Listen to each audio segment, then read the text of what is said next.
Hello everyone, welcome back to my channel food प्रौद्योगिकी। आज जो हम टॉपिक डिस्कस करने वाले हैं वो है फूड इंपोर्ट क्लियरेंस सिस्टम। हम इसमें जानेंगे कि कोई भी जब फूड प्रोडक्ट जब हम इंपोर्ट करते हैं तो उसको किस किस प्रोसीजर के थ्रू गुजरना पड़ता है। Let's continue. तो सबसे पहले हम डिस्कस करते हैं कि व्हाट इज़ ऑथराइज्ड ऑफिसर। अब ऑथराइज्ड ऑफिसर कौन होता है? फूड इंपोर्ट क्लियरेंस सिस्टम में जो सबसे इंपॉर्टेंट पर्सन होता है वो होता है हमारा ऑथराइज्ड ऑफिसर, बिकॉज यही डिसाइड करता है कि पर्टिकुलर कंसाइनमेंट हमें आगे जाएगा या नहीं जाएगा। ये कौन डिसाइड करता है? Authorised officer. हम पहले देखते हैं ऑथराइज्ड ऑफिसर कौन है। Authorised officer means a person appointed as such by the chief executive officer of the food safety and standard authority of India by an order for the purpose of performing function of food import clearance under section 25 of the act. ये हमारा जो food import clearance आता है ये आता है हमारा 25 section of the FSS act. और ये ऑथराइज ऑफिसर कौन अपॉइंट करता है? ये अपॉइंट करता है चीफ एग्जीक्यूटिव ऑफिसर, जो कि प्रेजेंट चीफ एग्जीक्यूटिव ऑफिसर कौन है जो अभी रिसेंटली चेंज हुए हैं? अरुण सिंघवाल। तो ये है हमारे प्रेजेंट चीफ एग्जीक्यूटिव ऑफिसर जो कि अपॉइंट कर सकते हैं ऑथराइज ऑफिसर, जो कि परफॉर्म करेगा फूड इंपोर्ट क्लियरेंस का सारे फंक्शन। जैसा कि मैंने आपको बताया कि ऑथराइज ऑफिसर होता है वो बहुत इंपॉर्टेंट होता है। तो हम देखते हैं कौन कौन सी ड्यूटीज़ और फंक्शन होते हैं जो कि ऑथराइज ऑफिसर को करने पड़ते हैं। तो सबसे पहले क्या करता है? ये करता है carry out the inspection of imported food consignment. जो कोई भी प्रोडक्ट आता है हमारा इंडिया में कहीं बाहर से, तो उसका सबसे पहले इंस्पेक्शन होता है। वो इंस्पेक्शन कौन करता है? वो करता है हमारा authorise officer. Without inspection further हम उसको आगे नहीं भेज सकते। उसके बाद एक बार जब ये इंस्पेक्शन कर लेता है तो authorise officer draw of sample and send the same for analysis. जब एक बार इंस्पेक्शन करता है तो ऑथराइज ऑफिसर की ड्यूटी होती है कि वो सैंपल कलेक्ट करे और सैंपल को आगे लेबोरेटरी में भेजे ताकि उसकी एनालिसिस रिपोर्ट आ सके। उसके बाद यही होता है ऑथराइज ऑफिसर जो कि रिपोर्ट रिसीव करता है लेबोरेटरी से और एनालाइज करता है, और यही होता है जो इशू करता है हमारा एनओसी, नो ऑब्जेक्शन सर्टिफिकेट और रिजेक्शन रिपोर्ट। अगर ये लेबोरेटरी रिपोर्ट आएगी और वो देखेगा कि सब कुछ सही है तो ये एनओसी देगा, नो ऑब्जेक्शन सर्टिफिकेट देगा। अगर ये देखेगा कि कुछ प्रॉब्लम है उसमें तो ये रिजेक्ट भी कर सकता है। तो ये ऑथराइज ऑफिसर डिसाइड करेगा कि पर्टिकुलर कंसाइनमेंट आगे पास होगा या नहीं होगा।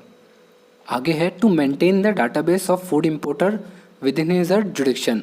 अब उसको एक डाटा भी रखना पड़ेगा, रिकॉर्ड्स भी रखने पड़ेंगे कि जो जो आ रहे हैं उसके पास कंसाइनमेंट लेके उन फूड इंपोर्टर्स की एक डॉक्यूमेंट मतलब रिटर्न में लिस्ट भी रखनी पड़ेगी, कौन कौन से क्या क्या इंपॉर्टेंट कौन सा फूड इंपोर्ट कर रहा है, कितनी क्वांटिटी में कर रहा है, कितने बैच में कर रहा है। ये सारी इन्फॉर्मेशन एक रिकॉर्ड में मेंटेन करनी पड़ेगी अपने ऑथराइज ऑफिसर को।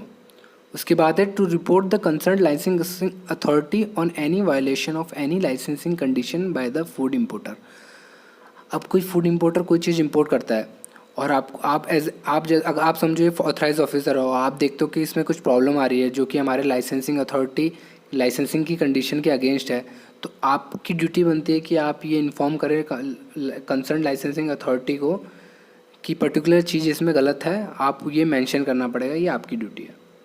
उसके बाद आता है to store the counter sample in an appropriate condition in case for retest appeal request from importer. अब ऐसा होता है कभी कभी आप जब एनालिसिस रिपोर्ट होता है, आपने एनालिसिस रिपोर्ट दे दी इम्पोर्टर के ऊपर, वो कभी कभी सेटिस्फाई नहीं होता, तो वो बोलता है कि मुझे अपना सैंपल का फिर से रिटेस्ट कराना है। तो वो रिटेस्ट कहाँ से होगा? वो आपके उसी सैंपल से होगा जो आपने स्टोर कर रखा होगा, जिसे हम कहते हैं काउंटर सैंपल। वो आपको ऐसी कंडीशन में रखना पड़ेगा कि जब भी आपसे मंगवाया जाए दूसरी बार तो आप वो एनालिसिस के कंडीशन में हो, पर्टिकुलर सैंपल एनालिसिस के कंडीशन में हो। अब आगे आप स्क्रीन पे देख रहे हैं ये एक फ्लो चार्ट दे रखा है, इसमें मैं आपको एक्सप्लेन करूँगा कि कैसे कोई इंपोर्टर अपना पर्टिकुलर प्रोडक्ट इंपोर्ट करता है तो उसको कौन कौन से प्रोसीजर से गुजरना पड़ता है। तो थोड़ा ये क्लियर नहीं है बट मैं आपको स्टेप बाय स्टेप आगे समझाऊंगा ये। तो सबसे पहले क्या करता है? BOE file at ICE gate. सबसे पहले हम बिल ऑफ एंट्री फाइल करते हैं कस्टम गेट पे, जो कि कॉमन एंट्री होता है। कोई भी इंपोर्टर कोई भी प्रोडक्ट इंपोर्ट करता है तो उसको सबसे पहले कस्टम गेट के पास जाना पड़ता है। उसके बाद अगर वो फूड आइटम है तो वो उसको फॉरवर्ड कर देते हैं फूड इंपोर्ट क्लियरेंस सिस्टम के पास। उसके बाद सब कुछ एकदम प्रॉपर डॉक्यूमेंट सारे हैं उनके पास, इंपोर्टर के पास, एकदम अच्छे से चेक करके ये सब, अगर कोई प्रॉब्लम है तो उसको रिजेक्ट कर दो, अगर सब कुछ सही है तो आगे वो पेमेंट रिसीव करता है। पेमेंट रिसीव करने के बाद ये ऑनलाइन सिस्टम है फूड इंपोर्ट क्लियरेंस सिस्टम। उसके लिए हमारा जो पर्टिकुलर इम्पोर्टर है उसको रजिस्टर करना पड़ेगा फूड इम्पोर्ट क्लियरेंस सिस्टम में। अब जो वो पेमेंट कर देगा तो उसके बाद आता है विजुअल इंस्पेक्शन। विजुअल इंस्पेक्शन कौन करेगा? हमारा ऑथराइज ऑफिसर। फिर आता है सैम्पलिंग। जो हमारा ऑथराइज ऑफिसर है वो सैम्पलिंग करता है, वो 2 सैंपल कलेक्ट करता है, फिर उसको भेज देता है एनालिसिस के लिए फूड लेबोरेटरी, जो कि होनी चाहिए NABL accredited and FSSAI notified. और लैब में भेजता है तो लैब उसके बाद अपना एनालिसिस करती है, फिर लैब रिपोर्ट भेजती है। अब लैब रिपोर्ट अगर सही है, कंफर्मेटरी है, तो फिर वो जनरेट करते हैं, ऑथराइज ऑफिसर जनरेट करता है नो ऑब्जेक्शन सर्टिफिकेट। अगर ये नॉन कंफर्म्ड है, कुछ प्रॉब्लम है, तो ये ऑथराइज ऑफिसर जनरेट करता है रिजेक्शन रिपोर्ट कि आपका पर्टिकुलर कंसाइनमेंट वो रिजेक्ट करते हैं because of the analysis report. अब अगर हमारा जो होता है कि अपने रिपोर्ट से हमारा वो सेटिस्फाई नहीं है हमारा इम्पोर्टर, और वो चाहता है कि उसके प्रोडक्ट का वापस रीटेस्ट हो, तो उस केस में जो हमारे पास जो हमने काउंटर सैंपल रख रखा था वो मंगवाया जाता है और वो भेजा जाता है रेफरल लैब में। मैंने लेबोरेटरी की एक अलग सीरीज़ बना रखी है, उसमें मैंने बता रखा है डिफरेंट टाइप ऑफ लेबोरेटरीज़ और उनका क्या क्या काम होता है, आप जाके अपने प्लेलिस्ट में चेक कर सकते हैं। अब रेफरल लेबोरेटरी में भेजने के बाद उसकी जब रिपोर्ट आती है वो डिसाइड करती है इसका फेट कि तुम्हारा कंसाइनमेंट है वो जाएगा आगे या नहीं जाएगा। अब जब रिपोर्ट आती है उससे अगर ऑथराइज ऑफिसर देखता है कि ये कंफर्मिंग है कि सब कुछ राइट है, तो वो नो ऑब्जेक्शन सर्टिफिकेट जनरेट कर लेता है। अगर यहाँ भी इस बार भी वो कंफर्मेशन नहीं है, मतलब उसका स्टैंडर्ड के हिसाब से नहीं है, तो वो वहीं रिजेक्ट कर देता है।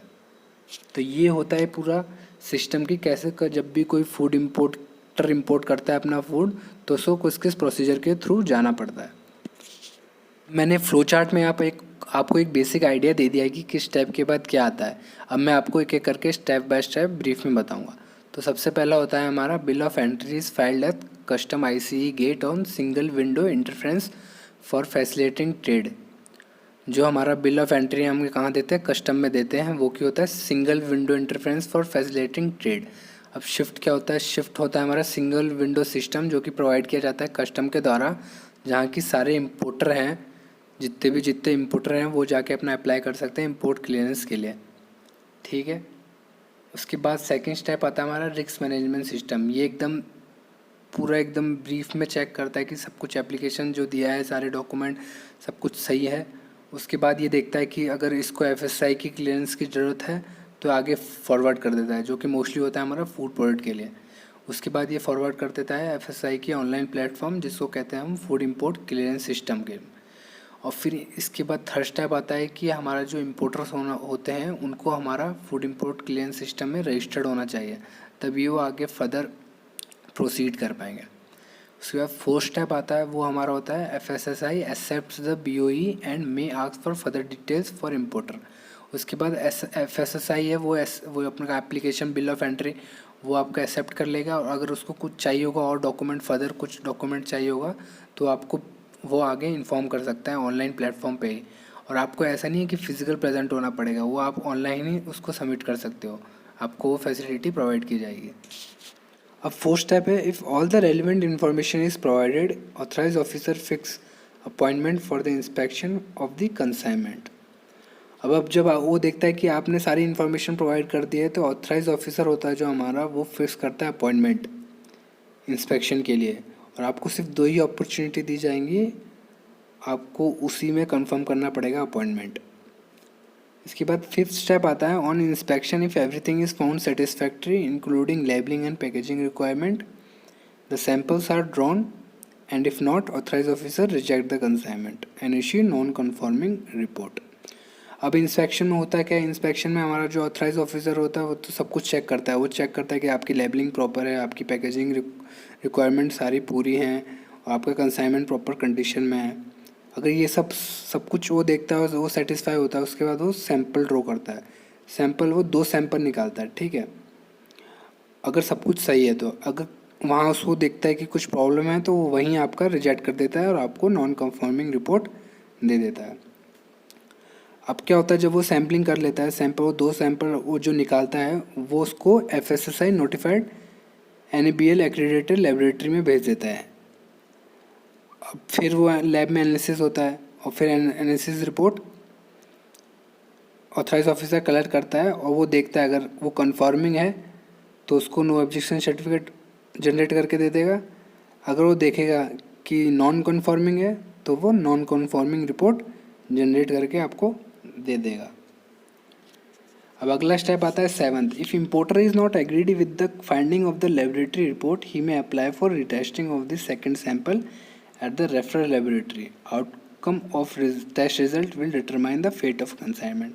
जैसे आपको मैंने फ्लो चार्ट में बताया था, अब होता है कि आपके जो लैब में आपने एनालिसिस रिपोर्ट जो आई है और उससे वो हमारा इम्पोर्टर है वो सेटिस्फाई नहीं है, तो वो आपको बोलेगा कि मुझे अपने सैंपल की फिर से टेस्टिंग करवानी है। और वो कौन सी सैंपल होंगे, वो होंगे काउंटर सैंपल। अब काउंटर सैंपल से आपकी जब सैम्पलिंग होगी और वो आपकी एनालिसिस होगी, उसके बाद भी आपका प्रोडक्ट अगर रिजेक्ट हो जाता है तो फिर तो आपको नॉन कन्फर्मिंग रिपोर्ट दे देगा। अगर वहाँ आपका सही हो जाता है तो आपको नो ऑब्जेक्शन सर्टिफिकेट इशू हो जाएगा। तो ये था कि what is food import clearance system, कि क्या क्या स्टेप होते हैं फूड इंपोर्ट क्लियरेंस सिस्टम के अंडर, ऑथराइज ऑफिसर कौन होता है और ये कैसे काम करता है। तो अगर आपको लेक्चर अच्छा लगा हो तो please like share and subscribe and thank you for watching.